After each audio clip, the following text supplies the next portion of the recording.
Pensemos en esto. ¿Qué pasa cuando una comunidad joven y llena de fe, se encuentra de repente en medio de una tormenta perfecta? Hoy vamos a analizar la increíble historia de un grupo que se enfrentó a desafíos que amenazaban con destruirlo, tanto desde fuera como desde dentro. Por un lado, una fe nueva y vibrante. Por otro, un apóstol que los admiraba profundamente. Y como telón de fondo, una ciudad en plena agitación. Pues sí, esta es la historia de la iglesia de Tesalónica, y es un caso de estudio fascinante sobre cómo una comunidad puede llegar a resistir bajo una presión extrema. Vamos a ver cómo lo hicieron. A ver, ¿cuál es nuestro plan para hoy? Primero vamos a entender el contexto, cómo era esta comunidad bajo presión. Después nos meteremos de lleno en las tres grandes amenazas a las que se enfrentaron: la persecución social, la confusión sobre el futuro y, ojo, la propia pereza interna. Y para terminar veremos qué lecciones podemos sacar de toda esta historia. Bueno, pues vámonos directos a Tesalónica. Hay que imaginarse una ciudad portuaria, bulliciosa, un centro político y comercial clave en la Macedonia del Imperio Romano. Mucho movimiento, mucha gente, y justo ahí, en medio de todo ese jaleo, es donde nace esta nueva y pequeña comunidad.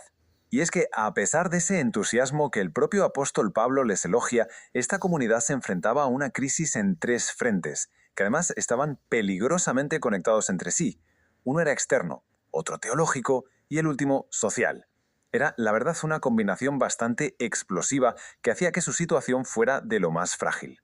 Vamos a empezar por la amenaza que venía de fuera, quizá la más evidente: la persecución social. Vamos a ver el altísimo coste que tuvieron que pagar por su nueva lealtad, en una sociedad que, sencillamente, no los entendía y los miraba con muchísima desconfianza. Para entender de dónde viene todo este lío hay que imaginarse un choque de trenes. Por un lado, el deber cívico romano. ¿Qué implicaba? Pues adorar al emperador, participar en los cultos de la ciudad, todo para mantener el orden social. Y por otro, la lealtad cristiana, que ponía a Cristo por encima de todo y rechazaba cualquier otro tipo de idolatría. El conflicto, como se puede ver, estaba servido. Y lo más duro de todo esto es que la persecución no venía de un enemigo lejano. ¿Qué va? Venía de sus propios compatriotas, de sus vecinos. Imagina que te acusen de desleal, de ser una amenaza para tu propia ciudad, solo por tus creencias. El resultado, claro, fue un aislamiento social brutal y un sufrimiento constante. Pero claro, el peligro no estaba solo en la calle. Mientras lidiaban con toda esa hostilidad, dentro de la comunidad estaba creciendo una ansiedad muy profunda, una confusión sobre el futuro que los estaba desestabilizando a todos.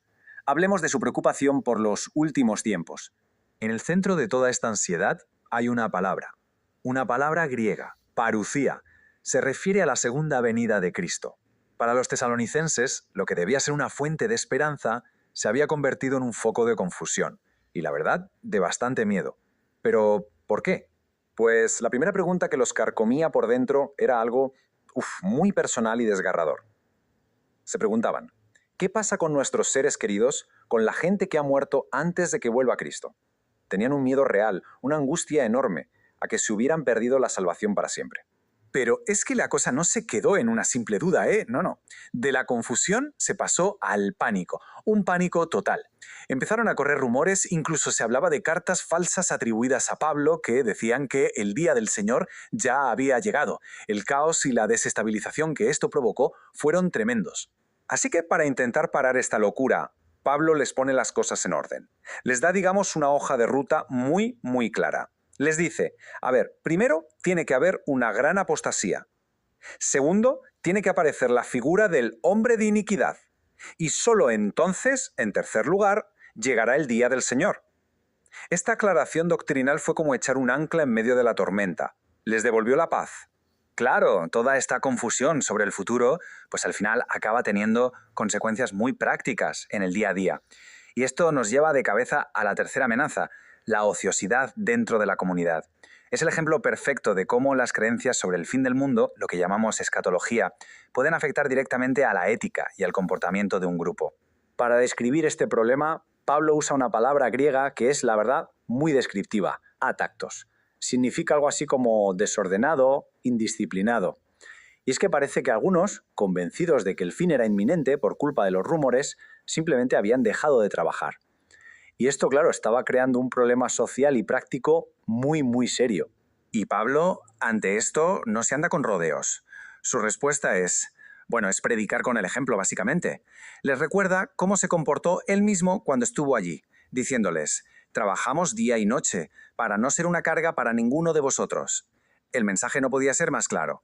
La esperanza en el futuro no te quita la responsabilidad en el presente. Porque claro, las consecuencias de esta actitud eran un desastre por todas partes. Pensemos en ello. Se convertían en una carga económica para los demás, empezaban a meterse en los asuntos de otros porque no tenían nada que hacer y quizás lo más grave, estaban dañando la reputación del Evangelio en una sociedad que valoraba muchísimo el trabajo duro. Era un mal ejemplo que no se podían permitir. Bueno, y llegados a este punto, ¿con qué nos quedamos? ¿Qué lección sacamos de toda esta historia de persecución, de ansiedad y de problemas internos? Pues vamos a la sección final, donde vamos a unir todas las piezas para tener una imagen completa de esta comunidad en crisis y las lecciones que nos deja. Es que si lo vemos todo junto, el patrón es súper interesante. Fijaos, para la crisis externa, la persecución, la respuesta fue pastoral, consuelo y ánimo.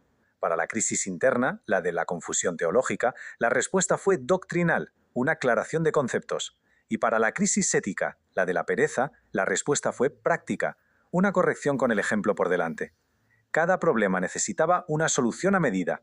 Y todo esto nos lleva a una última reflexión. Porque si lo pensamos bien, presión que viene de fuera, ansiedad por lo que va a pasar, conflictos internos sobre cómo se deben hacer las cosas, ¿de verdad es tan distinto a los desafíos que cualquier grupo o comunidad puede tener hoy en día?